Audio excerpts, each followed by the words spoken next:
Hi, good evening. Thank you. Let me get set up here. Yeah, so I'd like to share two things tonight. One is to share some reflections about the work that I've been involved with to this point, almost a full year, and then just share some specific work updates.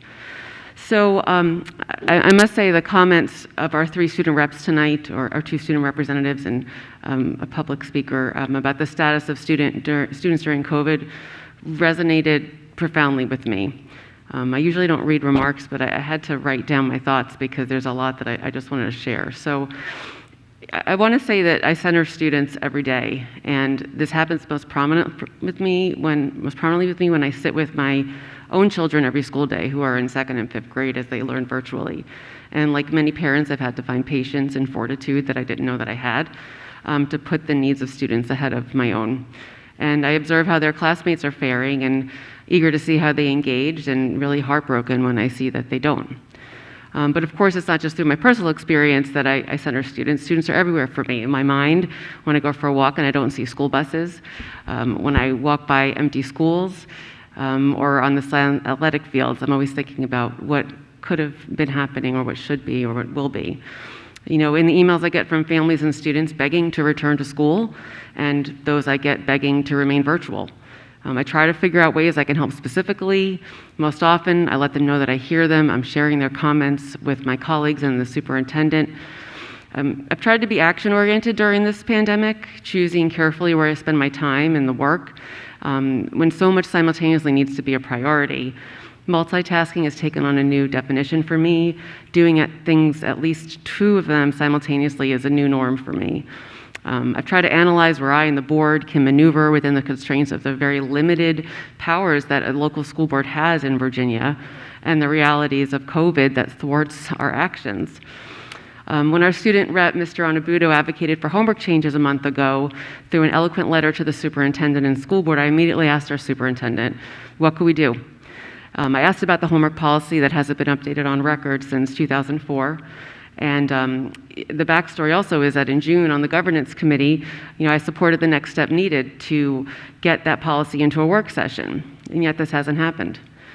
But back to the future, in response to Mr. Onabudo's letter, while the superintendent fairly soon did communicate to staff about initiating a catch-up day where no new work would be assigned one day a quarter, and reminding staff, as they had been directed in the start of the year, to grade differently and keep homework at a minimum. When I asked Mr. Onabudo tonight if anything had changed since then, he said no, nothing noticeably had changed in his workload. And then we all heard his public comments. Since July, I've been asking the school board as a body and the superintendent and leadership team to clear the decks of anything except return to school and mission critical work, like the budget and other legal requirements that we need to maintain the operations of this school division. Yet, as students have communicated tonight, and they are joined with many students and families in the community, other topics have come before this board for attention. In some instances, opportunities present themselves, or really thrust themselves on us, like work to defeat racism and grow equity. I've supported this work during COVID because for some of the topics in particular, the public rose to a clarion call never heard before in this community. And it's tough when advocates say that I am not doing enough, because I'm simultaneously working to address needs regarding return to school and racism. They aren't mutually exclusive to me. Ensuring kids are supported during virtual learning means helping all kids, and especially those who are traditionally underserved, marginalized, and victims of racism. So it's hard to keep finding time that doesn't exist, to carve out more and more time when we are trying to help students survive. And there is this tension of being creative and aspirational against trying to tread water where we're at. And although there should be some bit of creativity in that treading of water, it's really hard to envision new work right now. So I ask the community to consider all the boiling pots on the stove that I know I'm trying to tend. Hearing older students tonight and young adults articulate their experiences and their disappointments and their pleas to this board, which I'm just one of 12, really hits me in a way than what my own children aren't developmentally ready to communicate. Ms. Boateng, as she often does, said it pretty much right on. Things are not normal now, and we are acting towards students as we are. I want to say to you, Ms. Boateng and your peers, that unfortunately, we're all subject to this kind of behavior right now, and we need to do what we can better to be more focused. Mr. Onabudo so eloquently gave this board his remarks to be creative, and to elevate work to the common good. And I believe that we can do that. I want to say, just in closing, I think this is the longest board matters I've ever had. This board is tasked with doing important work for the success of children. Everything feels like a priority, but if that's really the case, then nothing is.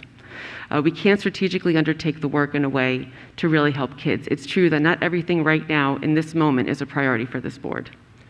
So I believe at this time that I would like for the school division to prioritize those items that pertain to the entirety of our student body and the school division. Those must be our priorities at this time. I'd also just really quickly like to share some work that I've been involved in. Just today, myself and Ms. Sizemore-Heiser met with FCPS mental health staff to learn more about what is being done systemically, and there is a lot of great stuff happening. I just wasn't aware, and so I look forward to hearing more about that to the full board. I'm hosting a set of PTA executive board meetings with different pyramids, so elementary schools for Madison and South Lakes, and then high school meetings where we're also trying to get some of the boosters to be represented there. So if you're affiliated with the high school boosters, please reach out or we'll find you. Indeed, as another colleague said, we've had a lot of, I've had the last full 2 weeks regarding advocacy and partnership with the delegates and senators that represent us in the General Assembly. So I hosted a Take Your Legislator to School visit in honor of the Virginia School Board Association's monthly observance, where we went to Colvin Run Elementary. So thank you, Mr. Youngie, Mr. Stotterstrom, Ms. Scarborough, and Ms. Johns for having us in your school and kindergarten classroom. It greatly helped the elected officials to see what we're grappling with, and it was so important for them to see that. Then we did have the legislative briefing with dozens of electeds. And then just this week, it might have actually just been yesterday, I testified in front of the State FOIA Council about more of supporting a subcommittee's recommendation for more meeting flexibility for individuals to meet virtually in local times and in normal times. And this whole board signed a letter for a total of 61 elected officials in Virginia representing 20 jurisdictions asking for that, and it went through. So now it just goes to a bill. So we keep advocating, but it's a good step for trying to make us be very available to our constituents and participate fully. So thank you for indulging me on extra time tonight, and I'll be shorter in the future. Thank you. Thank you, Ms. Meren. Ms. O'May.